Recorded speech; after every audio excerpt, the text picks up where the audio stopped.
أعوذ بالله من الشيطان الرجيم بسم الله الرحمن الرحيم السلام عليكم ورحمة الله وبركاته.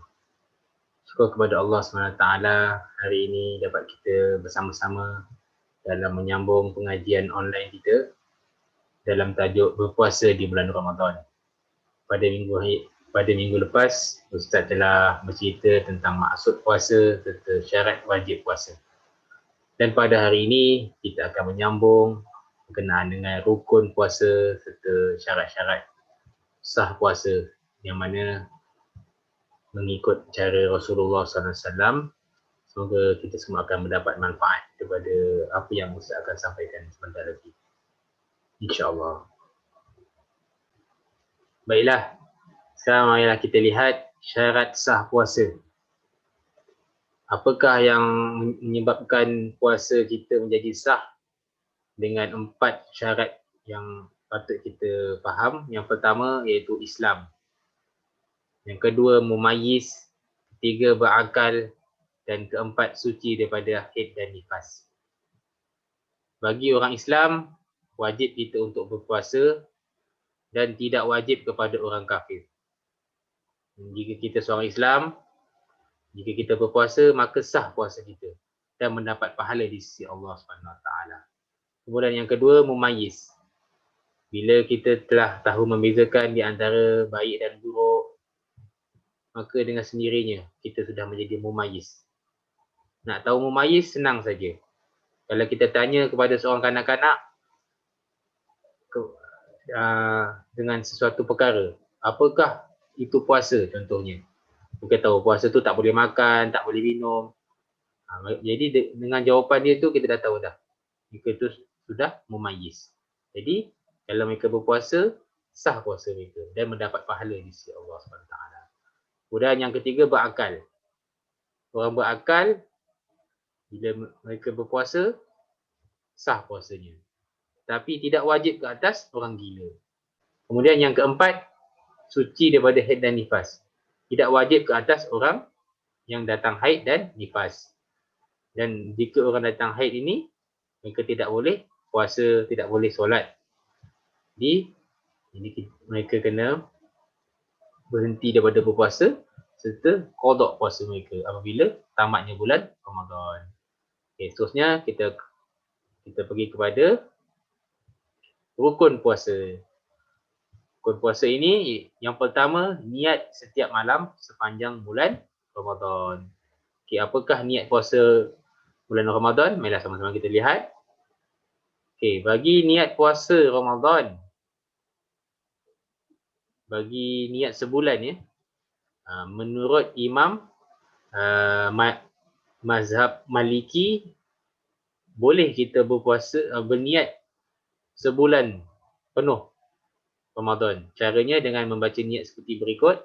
Nawaitu sawma syahri ramadhana kullihi lillahi ta'ala. Maksudnya, sahaja aku berpuasa keseluruhan pada bulan Ramadan kerana Allah Ta'ala. Jadi bilakah kita nak baca niat puasa Ramadan sebulan ni? Pada malam 1 Ramadan. Okay, contohnya nanti bila nak masuk bulan Ramadan, esoknya nak masuk 1 Ramadan, malam tu kita niat puasa sebulan Ramadan. Ya. Okey, kemudian menurut Imam Syafi'i rahimahullah ta'ala, kita bermazhab Imam Syafi'i, kita wajib berniat puasa setiap hari. Ya. Bila nak masuk je bulan 1 Ramadan, kita niat sebulan dengan niat untuk esok hari. Caranya ialah nawaitu sawma ghadin an adai pada syahri ramadhana hadisan nati lillahi ta'ala. Maksudnya sahaja aku berpuasa pada esok hari pada bulan Ramadan tahun ini kerana Allah Ta'ala. Dan niat ini kita kena baca setiap malam. Ya? Setiap malam pada bulan Ramadan selama 30 hari. Okay, kemudian kita lihat kepada carta ini. Ini ialah cara niat puasa Ramadan. Okay? Ini ialah waktu maghrib dan ini ialah waktu subuh. Kita bahagikan kepada 3 bahagian. Yang pertama, 1/3 malam yang pertama. Kemudian 1/3 malam yang kedua. Dan yang ketiga, 1/3 malam yang ketiga. daripada maghrib ke subuh ini, kita boleh berniat di mana-mana tempat di antara maghrib dan subuh. Boleh waktu ini boleh, waktu yang kedua ni pun boleh, dan waktu yang ketiga pun boleh. Ya. Okey. Jadi bila kita dah berniat pada waktu ni, maka selamatlah kita. Ya. Jadi kita tidak perlulah berniat banyak-banyak kali, cukup sekali saja. Selepas maghrib ataupun sebelum subuh. Okey, kemudian kita lihat waktu tengah malam. Okey, waktu tengah malam ni ialah waktu sahur. Ya, waktu sahur bermula pada waktu tengah malam. Bila pukul berapa? Pukul 12.30 malam. Jadi pukul 12.30 malam tu ialah waktu bermulanya sahur. Okey. Bermula waktu sunat sahur ialah untuk mendapatkan pahala sahur bermula daripada waktu yang inilah, pukul 12 malam. Jadi kalau pukul 11.50 ataupun 11.58, boleh tak kita nak sahur? Boleh, tapi tak dapat pahala sahur lah. Kerana belum lagi bermula tengah malam. Okay, kemudian yang kedua, waktu sahur yang afdal ialah waktu 1/3 malam yang ketiga. Ini ya.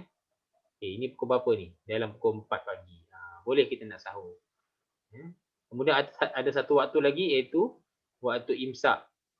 Waktu hujung-hujung tu ya. Sebelum nak masuk subuh. Lagi 10 minit nak masuk subuh. Itulah yang kita namakan mentakhirkan sahur. Ataupun 10 minit sebelum sahur, sebelum subuh, kita dah kita melakukan ibadah sahur ni ya.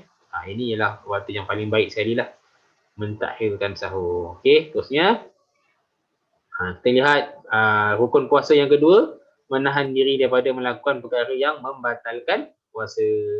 Okay, baik, sekarang ni kita lihat perkara yang membatalkan puasa. Yang pertama, memasukkan sesuatu ke dalam 5 rongga. Apakah 5 rongga tersebut? Pertama, mulut. Kedua, hidung. Ketiga, telinga. Keempat, kubul. Kelima, dubur. Okey, mulut. Apa saja yang ditelan oleh mulut kita, itu batal lah. Makanan, minuman yang masuk ke dalam mulut dengan sengaja, batal puasa. Dan ada juga benda yang ditelan tapi tidak batal. Apa dia? Air liur kita. Air liur yang dalam mulut kita ni, kalau kita selalu telan, tak ada batal ya. Kecuali kalau air liur tu bercampur dengan air sirap, tu batal lah. Jangan bercampur dengan apa-apa air pun ya. Yang kedua, hidung. Masukkan air ke dalam hidung boleh? Boleh, tapi jangan terlalu dalam. Sampai terasa hidung kita ni sampai ke dalam hidung, tu batal. Yang kedua, telinga. Okay, masukkan jari kelingking kita ke dalam telinga sehingga panas tangan kita. Jari kita terasa panas sampai ke dalam, maknanya menutup sampai ke ujung telinga. So batal puasa. Kemudian apa? Kubul. Kubul ni kemaluan kita lah. Jika masukkan sesuatu ke dalam kemaluan kita, batal puasa ya. Okay, kemudian yang kelima, dubur. Kemaluan belakang kita. Apa-apa saja yang masukkan ke dalam dubur kita, batal puasa. Okay, yang kedua, muntah dengan sengaja. Ini kita lihat muntah dengan sengaja ni. Kalau muntah tanpa sengaja, tidak batal. Kalau kita saja juluk-juluk jari kita masuk dalam mulut kita kan, itu termuntah, maka batal lah puasa kita. Okay. Kemudian yang ketiga, jima' walau tidak keluar air mani. Kita berjima' ni ada hukum lain lah. Hukum dia kena ganti dengan 2 bulan berpuasa secara berturut-turut. Okay. Yang keempat, keluar air mani walau bukan jima'. Tadi jima' tidak keluar air mani. Walaupun jima' saja pun dah batal puasa. Ini keluar air mani, suka-suka keluarkan kan. Walau bukan jima', batal puasa. Ya. Kecuali tidak sengaja lah. Okay. Kalau sengaja keluar, batal puasa ya. Okay. Yang kelima, haid. Bagi perempuan, haid ya. Nifas, wiladah. Ni darah. 3 darah ni, jika keluar bagi perempuan, batal puasa. Yang ke-8, hilang akal. Gila lah. Gila ataupun pengsan. Termasuklah. Jadi perkara ini membatalkan puasa. Yang ke-9, murtad. Itu keluar daripada Islam. Jika dia keluar daripada Islam, batal puasanya. Jadi kalau dia nak masuk Islam balik, orang murtad ni contoh dia dah keluar Islam, lepas tu dia masuk Islam semula. Dia kena ganti balik puasa yang dia dah tinggalkan tu. Okay. Kemudian sunat-sunat puasa. Kita lihat apakah sunat puasa. Yang pertama, bersahur. Bersahur ni sunnah puasa ya. Macam tadi saya diterangkan 3 waktu bersahur, waktu tengah malam, waktu hujung malam dan waktu akhir malam. Itu waktu sunat kita bersahur. Yang kedua, melambatkan sahur. Jadi 10 minit sebelum nak masuk waktu subuh, itulah waktu yang terbaik untuk kita bersahur. Kerana apa? Di dalamnya terdapat sunnah puasa. Yang ketiga, segera berbuka. Bila tahu masa waktu berbuka, segeralah kita minum ataupun makan untuk mendapatkan sunnah berpuasa. Sunnah berbuka tadi ya. Yang keempat, berbuka dengan rutab dan tamar. Sunat berbuka dengan kurma ataupun tamar dan sebagainya ya. Yang kelima, berdoa sebelum berbuka. Di sini ada doa untuk berbuka puasa. Dia doa dia, Bismillahirrahmanirrahim. Allahumma laka sumtu wa bika amantu wa ala rizqika aftartu bi rahmatika ya arhamar rahimin. Ya Allah, bagi engkau aku berpuasa dan dengan engkau aku beriman dan dengan rezeki engkau aku berbuka. Dengan rahmat engkau wahai ya Maha Pengasih dan Maha Penyayang. Sunnah kita baca doa ni. Kemudian yang keenam, kawal hawa nafsu. Kawal hawa nafsu daripada melakukan perkara yang dilarang semasa berpuasa. Bukan hanya kita menahan makan dan minum saja, tapi kita kawal mata kita daripada melihat perkara yang tidak baik. Kawal telinga kita daripada mendengar perkara yang tidak baik.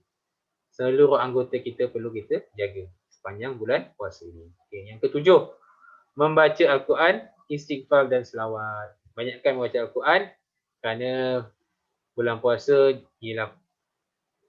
ialah jatuh pada bulan Ramadan. Jadi bulan Ramadan ni ialah bulan turunnya Al-Quran.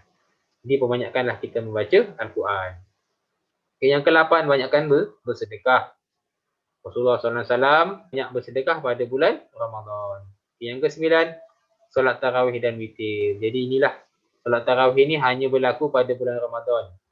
Jadi jangan sia-siakan peluang kita untuk melakukan solat tarawih. Kerana ia hanya datang setahun sekali saja. Kemudian hikmah puasa.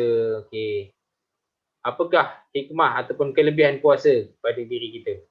Lihat pada jasmani kita. Pertama, mendisiplinkan diri seperti mematuhi adab ketika menjalani ibadah puasa.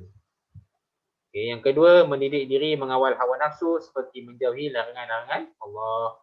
Yang ketiga, merehatkan organ dalaman kita, menurunkan kadar lemak dan tekanan darah ketika berpuasa. Itu dia kelebihan bagi jasmani kita. Kemudian lihat pada rohani kita, pada hati kita, pada dalaman kita. Apa dia kelebihannya? Yang pertama, meningkatkan ketakwaan kepada Allah dengan banyak melakukan amal ibadah. Bila kita banyak melakukan amal ibadah di bulan puasa ini, rohani kita akan turut merasai kesannya. Kita mudah nak solat, mudah nak berzikir, mudah nak baca Quran. Kenapa? Kerana dalam puasa tu melatih diri kita, mengawal hawa nafsu. Yang kedua, memupuk sifat mahmudah. Apa sifat mahmudahnya? Seperti sabar, jujur, ikhlas dan berterima rasa. Kalau tak bulan puasa ni nak buat susah tak? Senang tak? Susah kan? Jadi dengan bulan puasa ni lah kita melatih kita sabar, kan? Tak makan, kan? Tengok orang lain, orang yang susah. Mereka tak makan sekali sehari je. Jadi kita sebabkan kita puasa tu, kita merasai bagaimana perasaan orang-orang miskin. Yang ketiga, mencegah pelbagai penyakit. Penyakit macam-macam penyakit ada kat dunia ni kan. Jadi dengan sebab berpuasa, mencegah penyakit-penyakit yang tidak baik lah. Yang keempat, merasai sebahagian penderitaan orang yang tiada makanan. InsyaAllah Terima kasih kerana sudi mendengar kuliah Ustaz pada hari ini. InsyaAllah semoga kita semua akan mendapat manfaat dan panduan bagaimana cara untuk berpuasa di bulan Ramadan, dan semoga dengan apa yang Ustaz sampaikan dapat memberikan sedikit manfaat kepada semua yang mendengar. Sekian aku qauli hadza wa astaghfirullahalazim wa lakum. Assalamualaikum warahmatullahi wabarakatuh.